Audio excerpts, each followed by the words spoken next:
Be a boring video. You might not want to watch it. It's hypothetical. Imagine that iron is made of crystals, that the actual metal is a crystalloid, and that by heating it and hammering it and cooling it, and heating and hammering and cooling it allows you to fold the crystals upon each other and thus harden the metal. And we know that's true.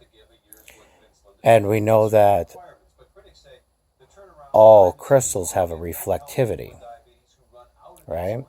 So at a certain point, the crystal itself, any crystal, becomes reflective based on the light that you put into it. And almost all light becomes reflective in a crystal as long as it's on an infrared base, right? You following me here?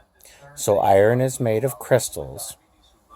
The stronger you make the iron, the thicker the crystal layer becomes, the more reflective it becomes. The more reflective it becomes, the more regulated it will become to infrared, which means that if it's reflective to infrared, then by hitting it with sound and making it synchronized to the right sound, the heat in the metal can be drawn off by harmonizing the crystal of the metal to allow the heat to disperse effectively through the energy source itself.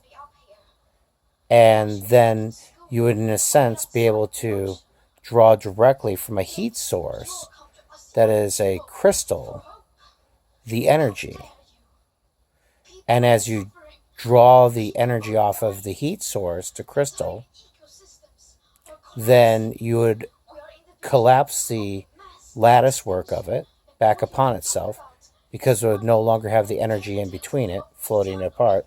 So it expands when it's got the energy, and then the reflectivity allows it to reflexively give up its energy at the right frequency of vibration. So you basically polarize it, and the energy wants to run to the opposite end of the pole where you harness the energy. And then energy is infinite. Because anywhere you have heat and you have a metal, you have energy. Hypothetically. Anyways, hopefully someday you guys get to use this.